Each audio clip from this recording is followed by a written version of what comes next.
मला ठाऊक आहे शत्रू तुला हानी पोचवण्याचा प्रयत्न करतोय, पण मी त्याचं रूपांतर तुझ्या भल्यासाठी करतोय. चिंता सोड आणि आता शांतपणे ऐक.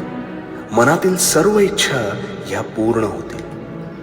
नियतीनुसार इथे हिसकावून खाणारा कधीच सुखी होत नाही आणि वाटून खाणारा हा कधीच दुःखी होत नाही. म्हणून वर्तमानात तू निस्वार्थ कर्माचे रोप लाव.